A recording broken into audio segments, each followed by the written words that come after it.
Welcome to the Table Podcast series with Bridget Johnson. Each month, we give you game-changing conversations about K-12 education and leadership. Join us as top educators, field experts, and administrators share actionable strategies to transform your school community. Let's dive in. Welcome to The Table, formerly known as the Dean's Roundtable Podcast. We're doing a bit of rebranding, but our mission stays the same. Creating a space where student-like professionals, educators, and changemakers come together to share stories, insights, and ideas for building communities where everyone belongs. I'm your host, Bridget Johnson, founder of the Dean's Roundtable and longtime student professional. Each episode, we'll hear from people doing the hard, hopeful work of creating more just, compassionate, and restorative communities. So pull up a chair and let's get started. Today, we're thrilled to welcome Julie Faustich, a seasoned leader who's dedicated her career to helping schools and the people who run them.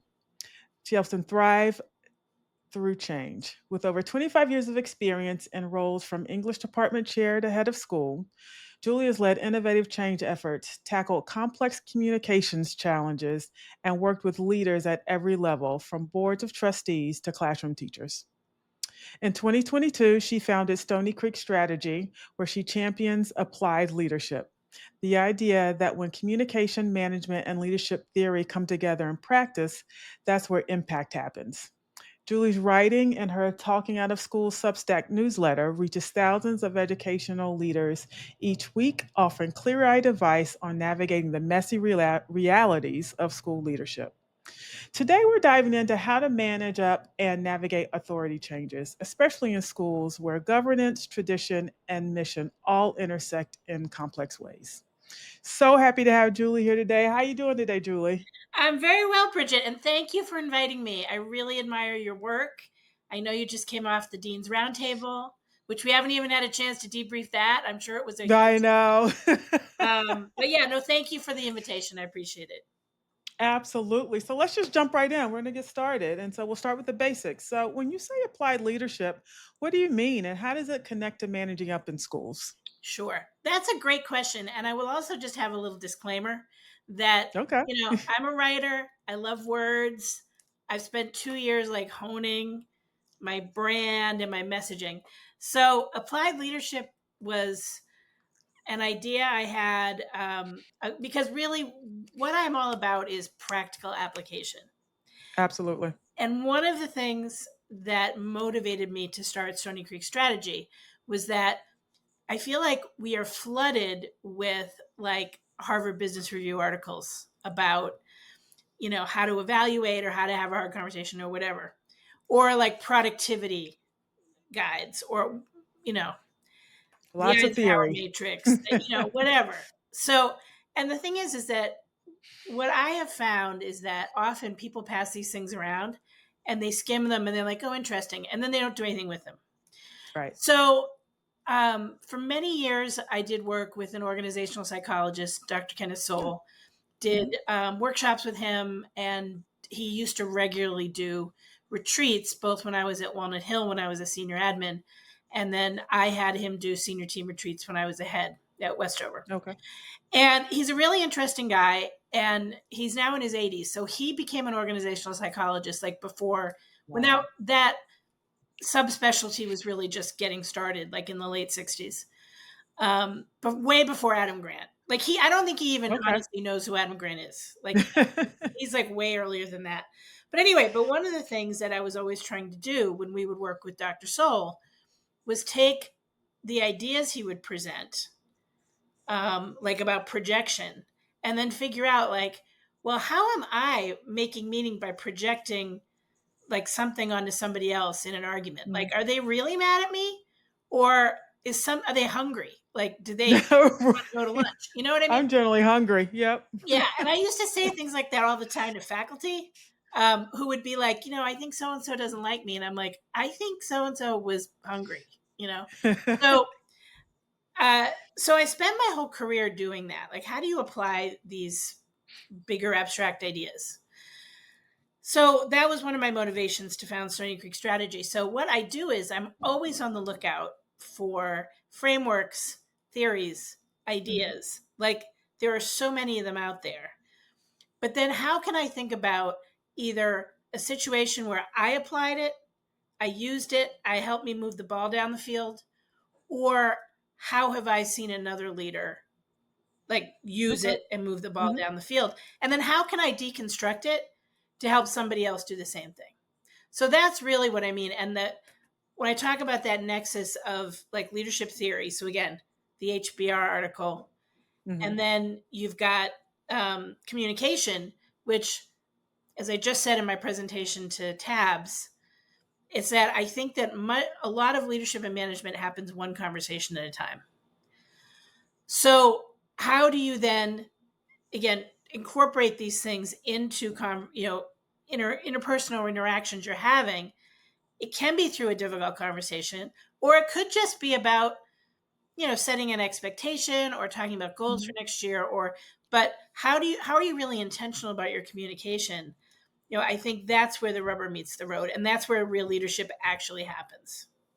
Gotcha. All right. So, in your experience, what makes managing up particularly challenging in educational settings compared to other sectors? Well, Mhm. I think one of the fundamental issues with managing in general in independent schools is the framing that we're all a family, which I think everybody smiles when I say that Yes. because it's very familiar. And the thing is that it's not there. And I think what people mean is it's a warm relational environment. Like it's not a Yes. Shark Tank, Right. it's not dog eat dog, but it's like we care about each other as people, which is different than being a family. Because if you think Right. about it, like a family is not a great model for an organization. Not really. Yeah, it's not. I mean, it's most families are kooky in their own way.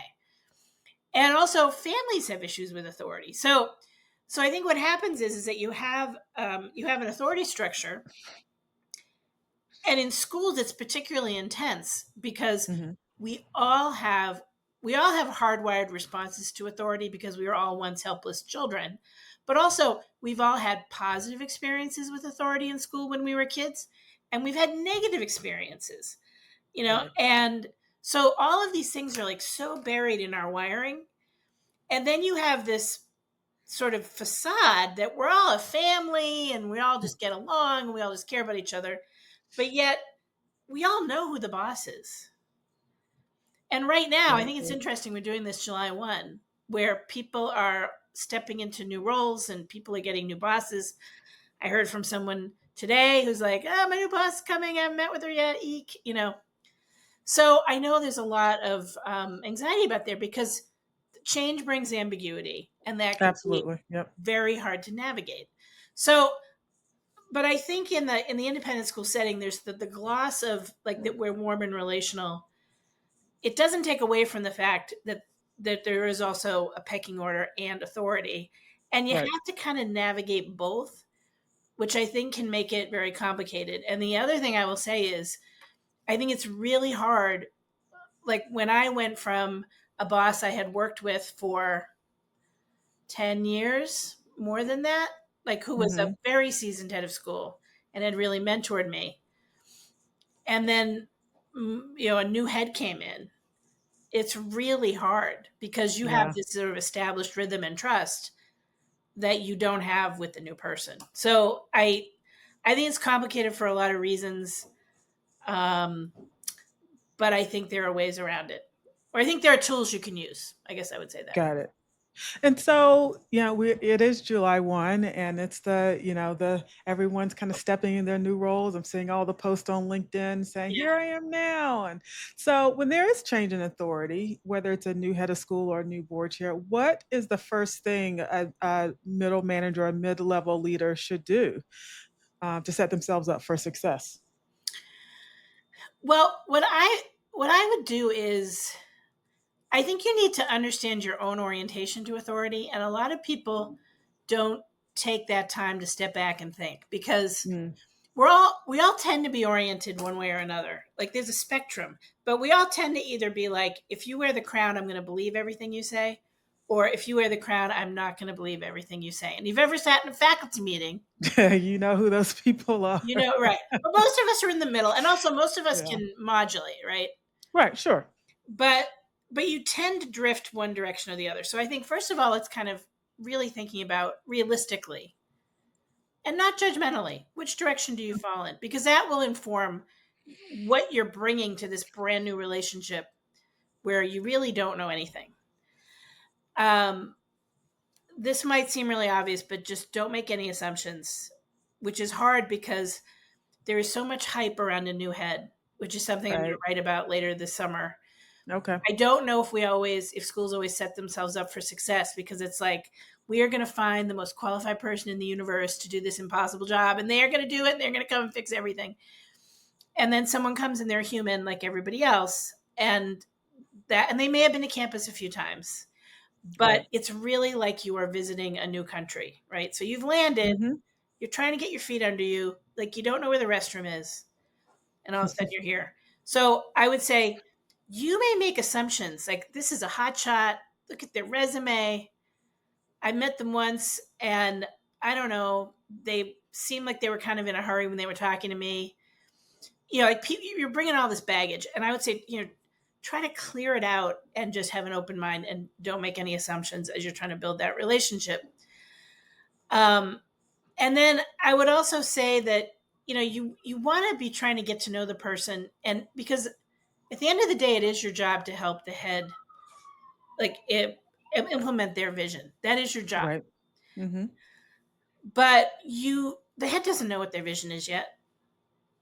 So what you're trying to do is either, whatever role they want you to play ultimately, and they're still figuring that out. And hopefully that is going to be co-created. That's going to be something you're going to develop a relationship. And I would say one thing that I think I cannot imagine a new boss would not value, I know I certainly did, is when someone comes in and is trying to prevent you from stepping in a pothole in a genuine way. Absolutely. Or knows something's percolating, or knows this family is upset. Anything like that that's bubbling, you want to give the head all the information they need, or offer to partner with them if that situation does boil within the first few weeks. Yeah. So it's establishing yourself as an ally. And then also, I would just say, it's not up to you. It's not up to you to fix anything. And it's also not up to you to make sure the head doesn't screw anything up. That's not your job. Got it. And just lay back, give it some time, and do it. I would say, try to do it one step at a time, in terms of here's some things to watch out for. I'm here to partner with you. And then as you accumulate those experiences, you can start to form more of an opinion. I think that's fair. Thanks for sharing that. And so you talked about assumptions, not making assumptions, and that's, a common mistake that people can make, because, we're human, and it's kind of a natural thing to do to assume that they're going to be able to do X, Y, or Z. But what are some of the other common mistakes you see people making when trying to build a trust with the new leadership? I would say that I think, and again, it really depends the situation you're in, but I think one of the things with building trust is you don't want to be, the phrase I'm thinking of, it's not really appropriate, but I'll use it anyway. Okay. You don't want to be emotionally slutty. I like that. You don't want the new head to come in, and then all of a sudden you're in his office pouring out all your problems. Right.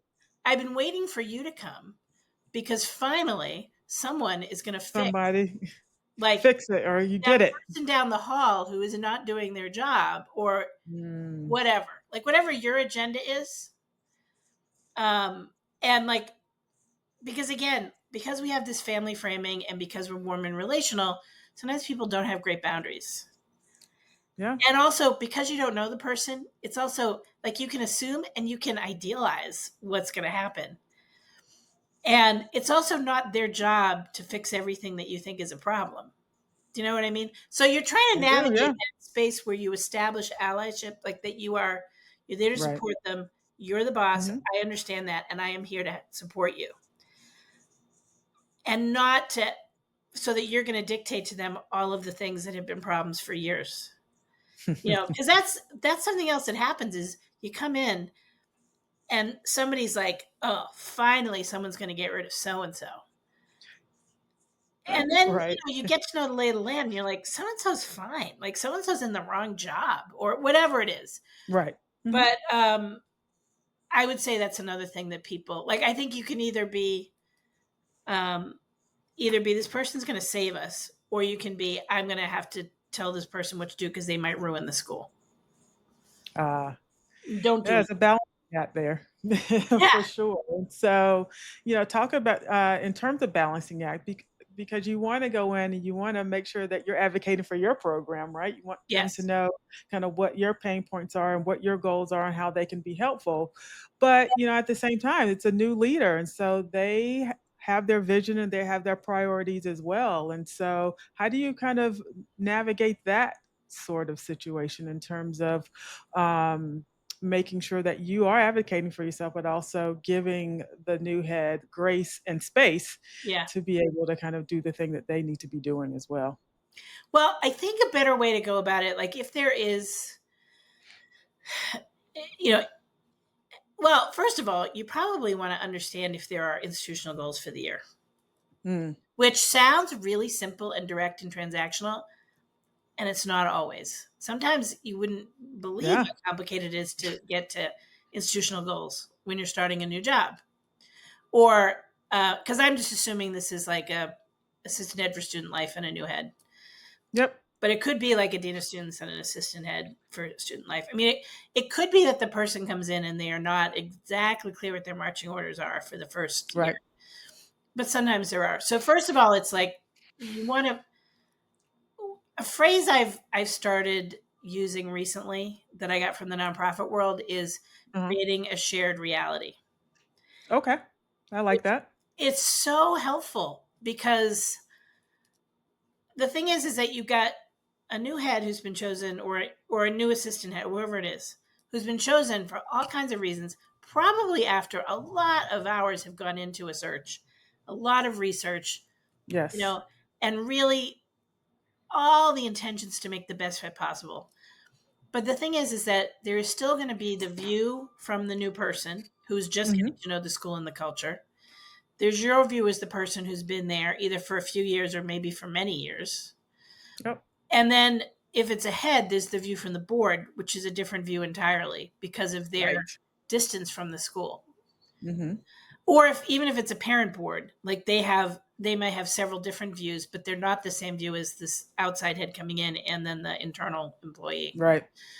And what happens is that even small differences in perception of like what the real, like the priority should be can easily become a gulf if you're not talking about it. So I think having as a first priority just the sense you want to create a shared sense of reality. So I think there are ways to go about it. Like say, if you have, I wouldn't go in and immediately ask for more funding. Like that's right. In this environment, not terribly. Not a great idea, right? Yeah. And also it's just going to be hard for someone to deliver on something like that, but I think you can say, we are, let's just say a Champaign problem.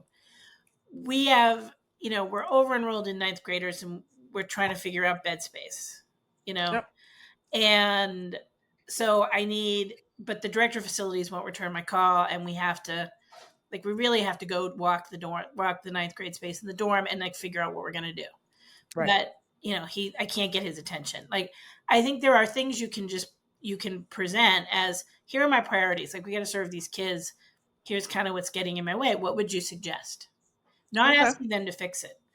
Right. But I think also you want, because then the head might then meet with the director of facilities and be like, yeah, that student life person won't leave me alone. The head's still trying to get the lay of the land. But I think that if you want to present it, like what is the reality going on in your area and what might be getting in the way of executing on the mission, like that's helpful for a head to know. And even to say, here's like the 5 things that have presented themselves for me to be priorities this summer, and this is what I'm working on.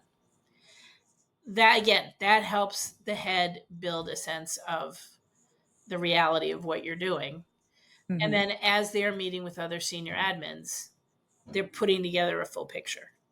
So I think there are ways you can present what's going on and ask for feedback or advice that aren't about, please fix this for me, or, can you fire that deadbeat in communications because they don't get what I need. Right. And I love everybody knows I love communications people, so Well, fair enough. So you mentioned, we mentioned earlier in your bio that you work with boards as well, and so there could be some senior leaders listening today. Could be some yeah. new heads of school who are now trying to manage their relationship with boards, and so talk about those folks who need to manage up to boards effectively and what they should keep in mind. That has been really fascinating because I didn't start the firm to specifically do governance, but about a year in, it became clear there was a pattern Okay. and of need, and particularly need around creating a supportive and beneficial head board relationship. And that there's a lot of traditional wisdom out there and a lot of best practices. Like there's a metric ton of it out there. However, Yep. it's mostly about lanes. But the thing is that if you're the boundaries cross over in all kinds of ways. Sure.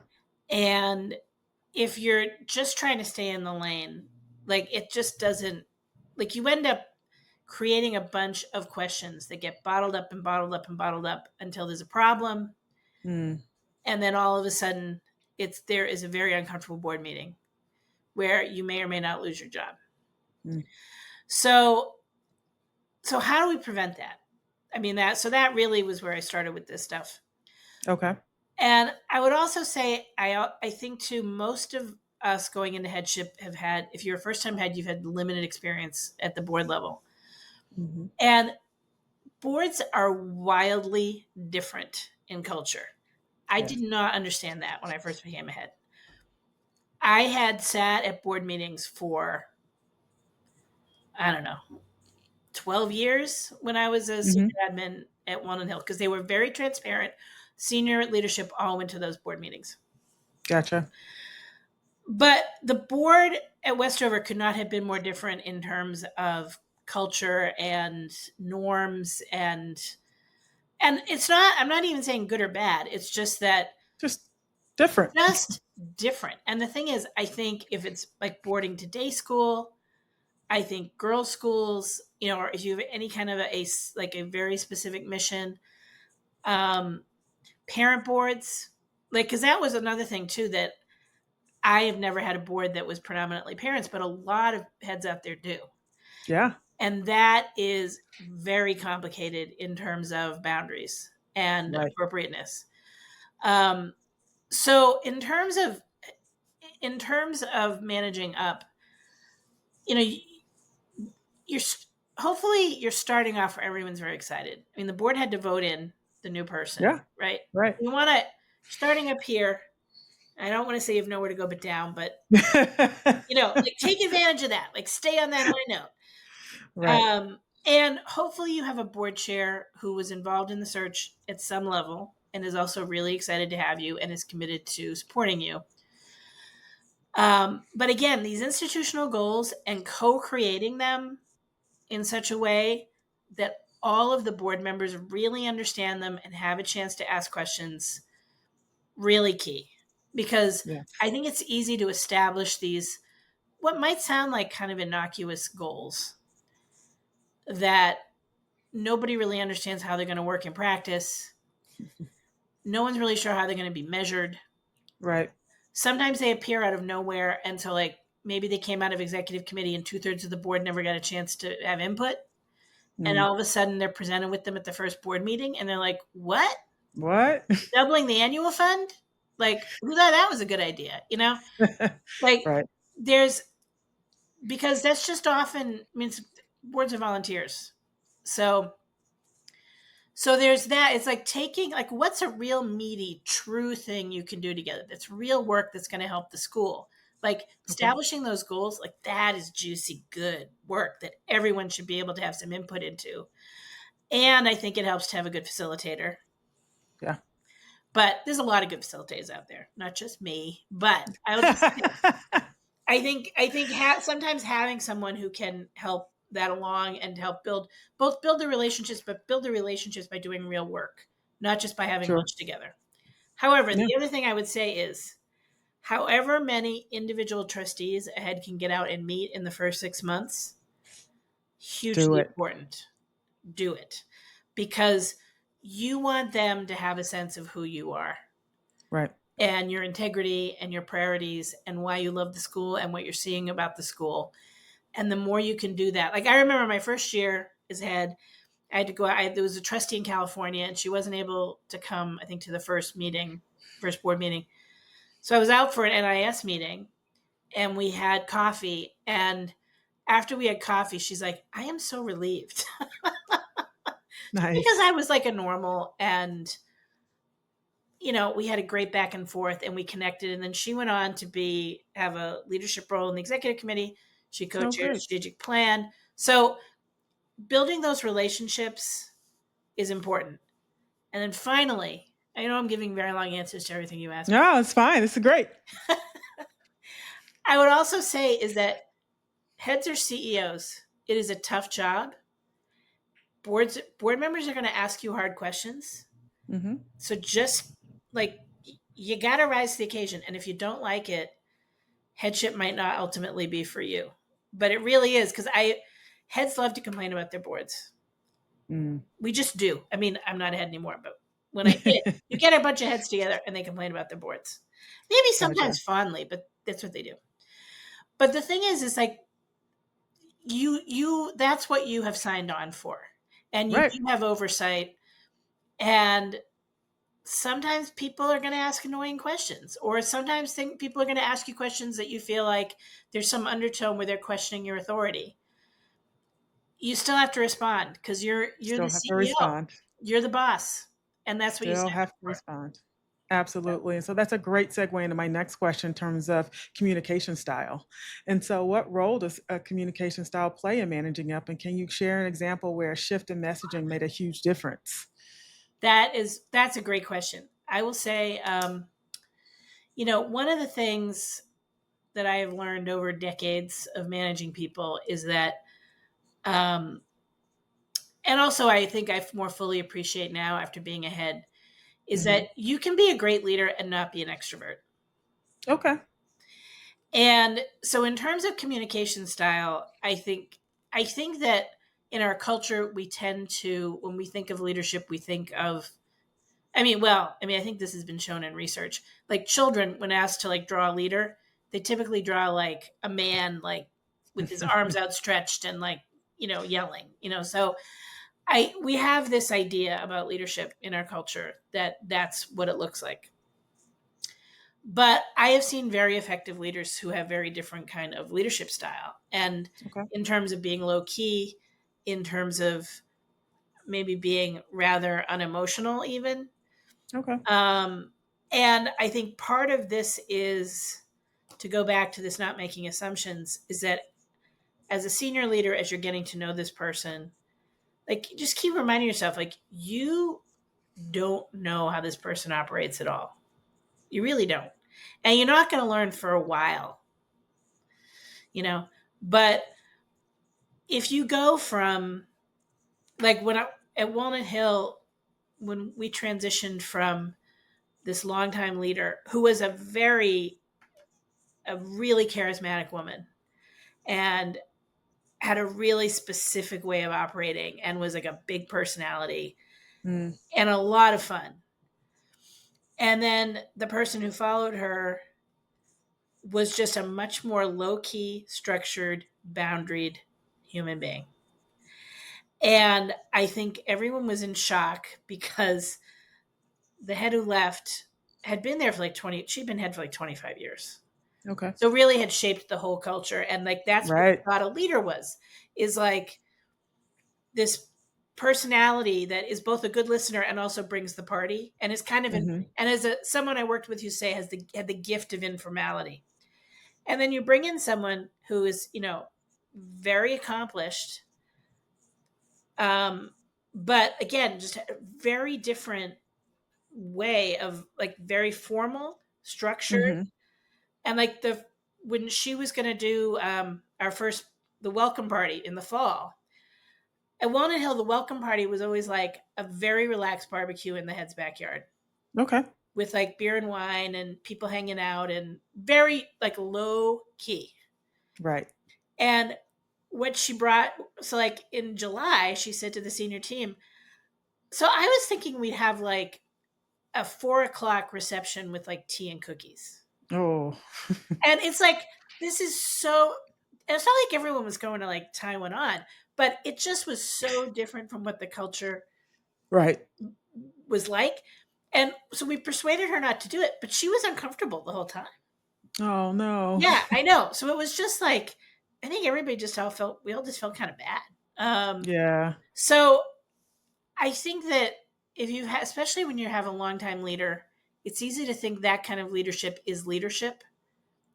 But I think leadership can manifest in many different ways. So I think, so to really get back to answering your question, I think that you have to figure out what is the coin of the realm, like what is going to connect. Okay. How are they going to hear what you have to say?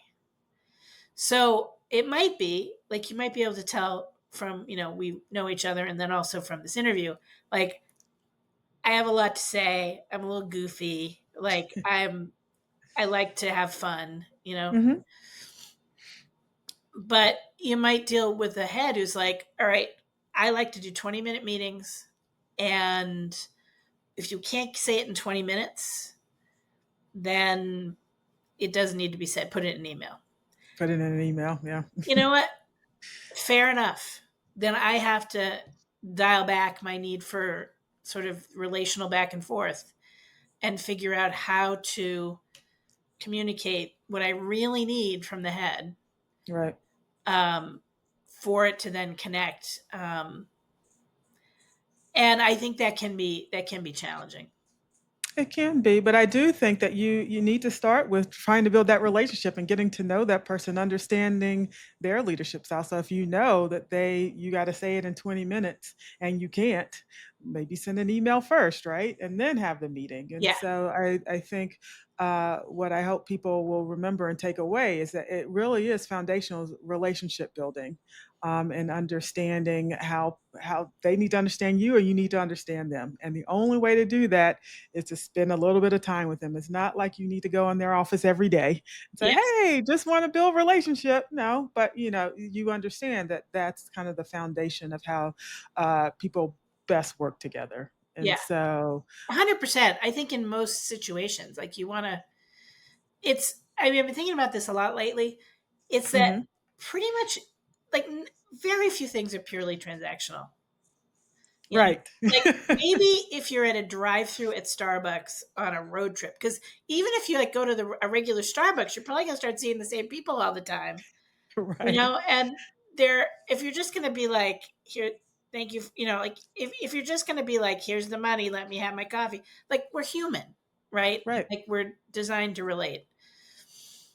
And I think, again, relational people gravitate towards schools.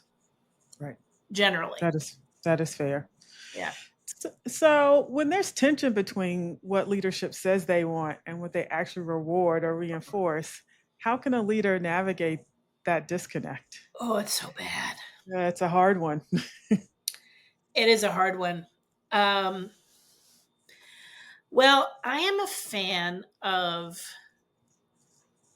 finding examples of low stakes examples of this kind of thing happening.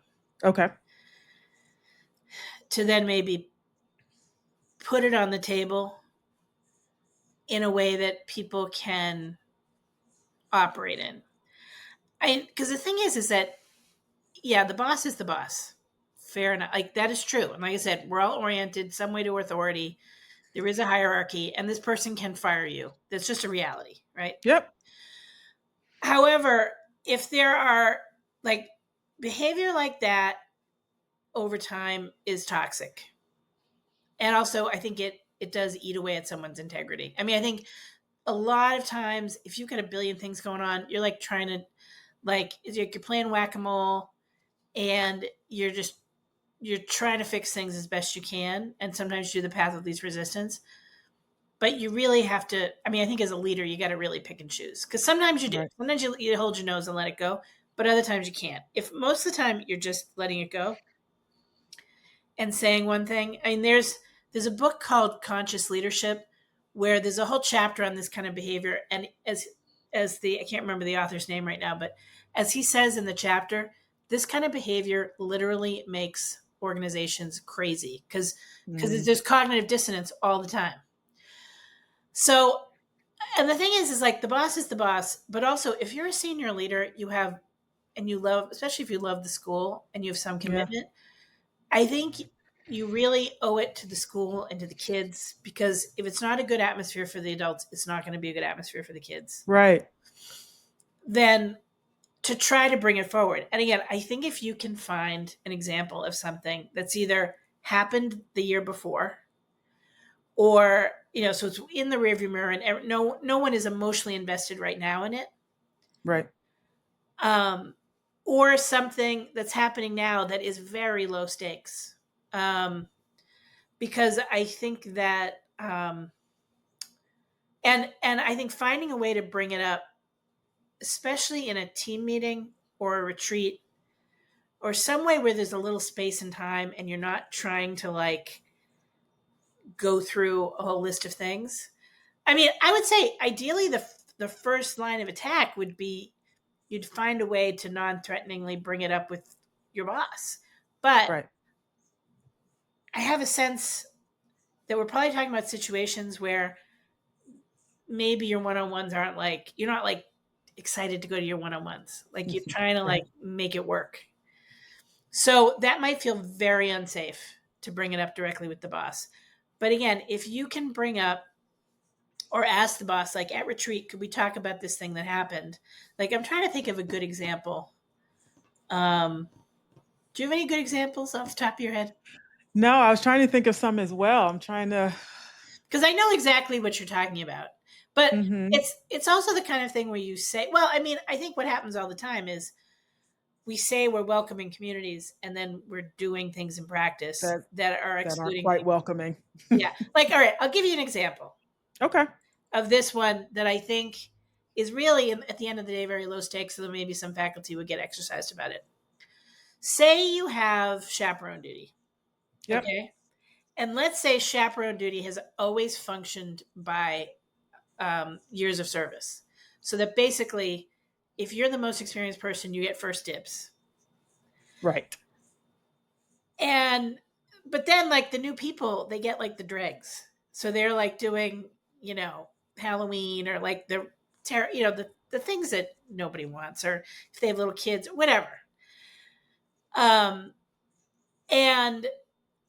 I think that there might be some grumbling about that. But if you're really trying to create a culture where people are feeling welcomed, even though that's a small thing, like that might be a good example to bring to senior leadership team and say, hey, is there some way we could do chaperone duty where all the crappy dates don't fall on the new people?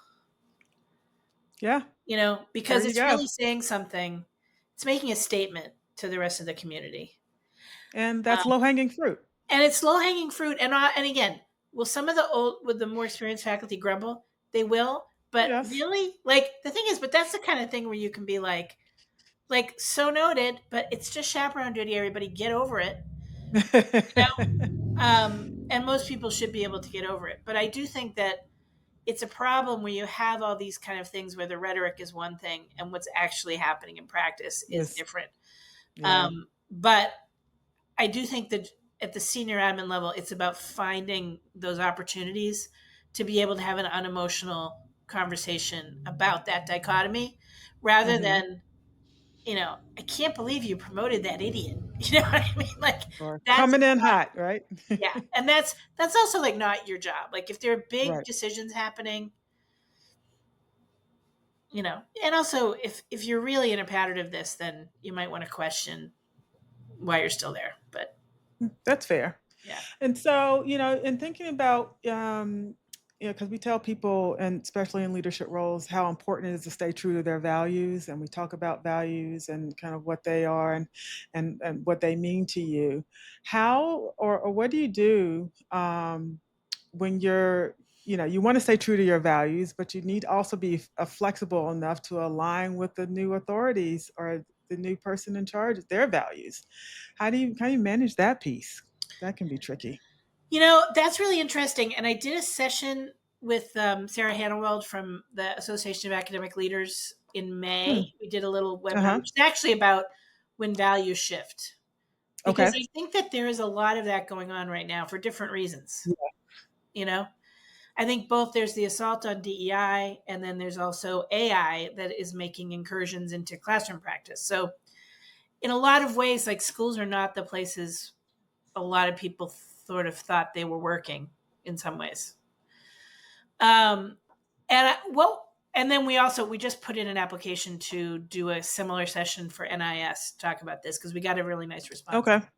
Nice. And I would say, like, what we talked about was it's first of all sort of discerning where the issue is. Like, is the issue of is it some practice you are resisting for some reason that is about you? Like, is that something that, like, I think we've gone through upheaval in the teaching of reading, in the expectations around the teaching Mm, of reading, and is the new reading curriculum, like, are you resisting that or feeling like it's a change in values?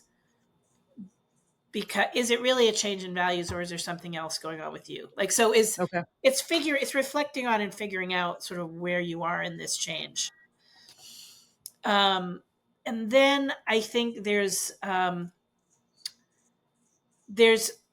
a way that we can become, I think, too enmeshed in our school communities and be looking for emotional fulfillment that we should not maybe even expect from our jobs. Mm, And I think that's getting harder and harder. Um, and I think, there's the professionalization of schools, which is a real thing, and I think is mhm. making things better for kids. But there were a lot of nice things for adults about working in a pretty laid back and relaxed atmosphere. And I say this for myself too. Like back when I Yep. was first at Walnut Hill, I mean, it was very fun, and we had a ton of freedom. Yeah. And like, no, we could do whatever we want with our advisees. There was no advising curriculum, and all these kinds of ways where it was like freewheeling, but it also really depended on everyone pulling their weight, Right. and there was no consistency, and it caused other problems. So, but I think in some ways it encouraged us to be meeting like all of our emotional needs outside of our immediate family at our workplace. And Mm, I don't think ultimately that is healthy. So I think that's also it's about boundaries. So I think if values are shifting, how do you reconnect with what really feeds you from your job, but then look for these other values to be met, or places where you feel affirmed in your values, maybe outside of your work. Like if they're not all going to get affirmed anymore, how are there other ways to do how, that? how can you? Yeah. Yeah. So, Julie, in times of leadership transition, uncertainty can trickle down. And so, how can mid level leaders help their team stay steady and focused? Well, another one of my basic principles is that people do not function well in times of ambiguity, which again, change brings ambiguity, and it brings out like the reactive, immature side of people. Like people can't always call on their best selves. Right. So the thing is like the authority effect works all the way down the chain. So the people who report to you, you can use your authority to create predictability and stability and boundaries.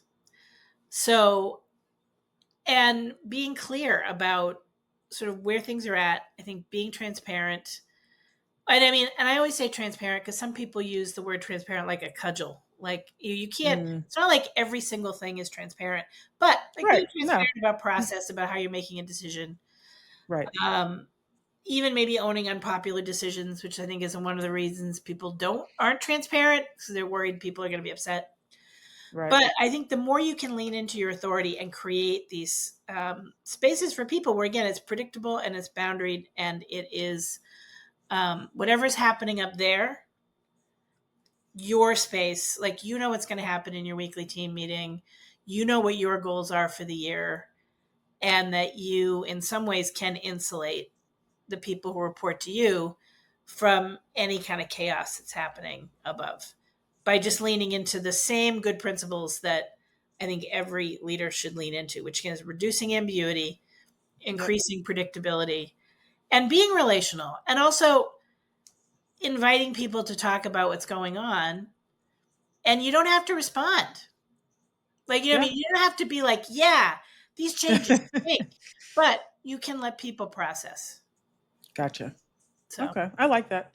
And so, we're talking about, your values and how you need to kind of give new leaders space and grace so that you can kind of figure out and relationship build. But how or when do you feel like, or what are some clear indicators that you might need to be thinking about recalibrating how you manage up? Like you need to think about doing things differently. It's not them, it's you. well, and the thing is, in some ways, it's always you, because there's a dynamic. Like, you can't control another person. You just can't, Right? right? And but you can change a dynamic by how you behave. Right. And I think if you are stuck in a dynamic you don't like, that you feel like is unproductive, or if you feel like you're always rushing in as the savior, or if you feel like um your boss is always like whining about something,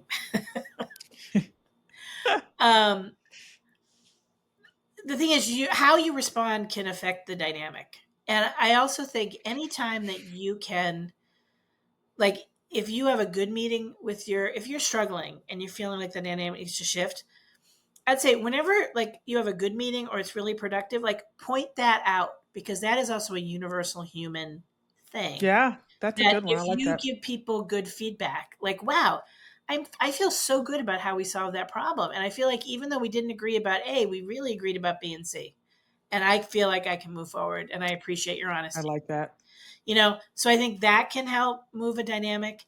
And I Hmm. also think, like, don't take the bait. Like, sometimes leaders can be inappropriate in terms of sharing their complaints about other people, like your peers, and, like, don't engage. It can be really Right. hard. Like, maybe you really want the tea, Don't but, do like, it. don't feed the beast, you know? So if there's stuff happening that you don't love, there are ways you can, like, deflect Hmm. or not feed into it. And if there are the things that you do like, you want to feed into that. Awesome. And so, I love the fact that you talked about like giving feedback. The power of the debrief. I don't think people in schools debrief enough. I think they, kind of are moving at 100 miles a minute, trying to get to the next thing, trying to check things off their list, and not providing feedback at not even regular intervals, just all the time. Like that was a great meeting. I really enjoyed that. Or can really need to talk about this decision that was made and the ripple effect and how that made people in my department feel or how it made me feel. I think it's so important for people to spend a minute or two and just talk about what just happened and not just move on to the next thing. Totally great. Like, I remember at Walnut Hill, we used to have these major galas every other year, like major, major productions, and the whole school would be involved. Uh-huh. And then someone would want to have a debrief, and everyone would be like, no, it's too soon. And it's like, we may never have it, But I think these things don't happen. Again, another one of my core theories is schools are particularly conflict averse. And I know you just wrote about silos. I think the silos, that just reinforces no one loves conflict, but the Right. silos reinforce it. The family thing reinforces it. The collegiality reinforces it, so that people don't get in that habit of regular feedback. Because if you are given feedback all the time, and 6 out of 10 times it's like, that was great and I really loved your feedback about this, and 4 out of 10 times it was like, you know I heard later that you really didn't agree with that decision, and I really wish you had said it in the meeting, like, that would have been Mm, great and I would have really appreciated it. Like, if we were in the habit of doing all of that, it would cut off so much of the swirl. So much. you know, So but much. we I don't. agree with that. I agree with that. So, last question. If you could give one piece of advice to someone stepping into a new reporting relationship, whether head, board, or supervisor, middle manager, or dean, what would it be? Don't fall into the trap of creating back channels. Okay. Like, I like do that. not. It is the most corrosive thing, and it is really hard because a lot of schools have cultures of back channels Hmm. where problems kind of get solved in the shadows, or not even get solved. They get, like, the head of steam gets blown off. Like, there's the meeting after the meeting, you know, like you Yep. have the meeting, and then people go off in their own subgroups where they know people agree with them, and they complain. Or you have people coming to you and you're a senior leader and you've been there and you're like, oh, I'll fix it for you. Mm, And like all that kind of stuff basically makes it impossible for the person at the in authority to do their job properly. Um, and but they're really seductive because again, you're gonna have that, like, oh, that warm bath of someone agreeing with me, and we both, and also like this thing has been bugging us and we've gotten it off our chest. And so they're very seductive, but they're very toxic. So I would say, just if you want to be a responsible senior leader, somebody comes to you, you redirect them like to the person they actually need to be talking to. And again, if it's some major issue and they don't want to talk to the head, maybe like talk to HR, talk to whoever runs your business office or whatever. But don't take on everyone's problems. That's not your job. And it just creates toxicity.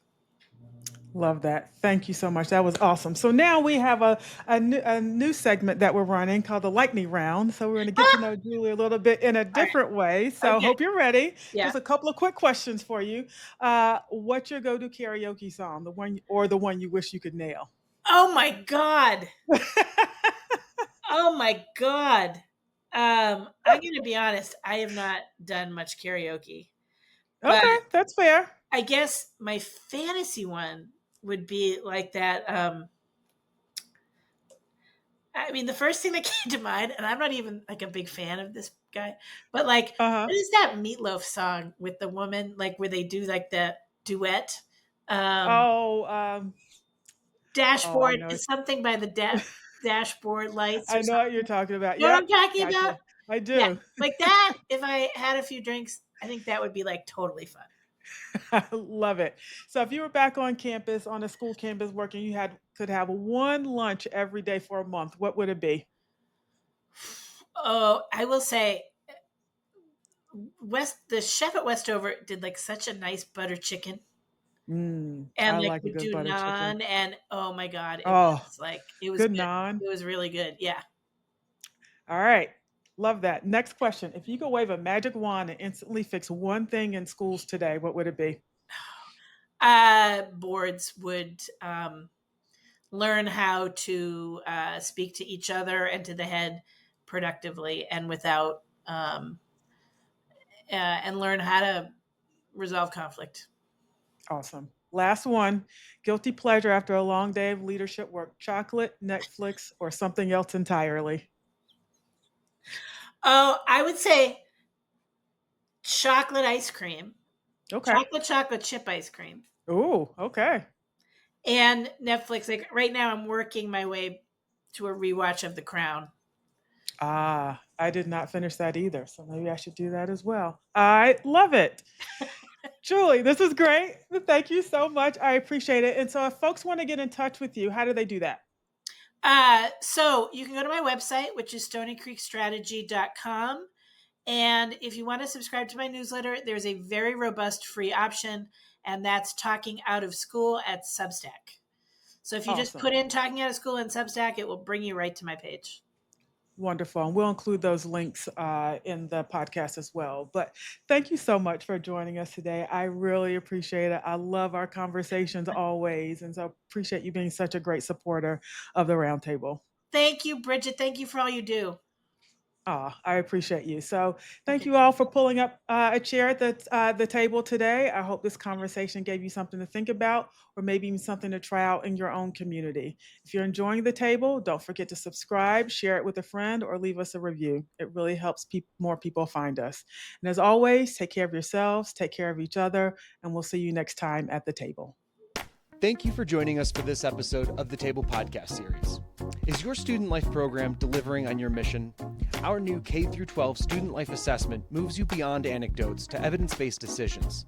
Through comprehensive stakeholder surveys and expert analysis, you'll get concrete insights across 8 essential dimensions of student life, from culture and wellness to staff effectiveness and resource allocation.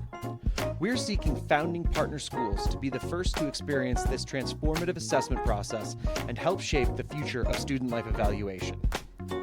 And because this work shouldn't be done in isolation, join our Student Life Professionals community of practice, facilitated monthly with Trey Education. Connect with fellow deans and student life leaders for real-time support, idea exchange, and solutions to your biggest challenges. 8 sessions per year, plus ongoing collaboration through our shared messaging group. Whether you need data-driven insights, peer connection, or both, we're here to support your student life leadership. Learn more at deansroundtable.org. Today's episode was hosted by Bridget Johnson in conversation with Julie Falstich. Produced and edited by Andrick Sigmund, and music by PremiumBeat.com. For any questions, contact information can be found in the episode description. And, as always, thanks again for listening.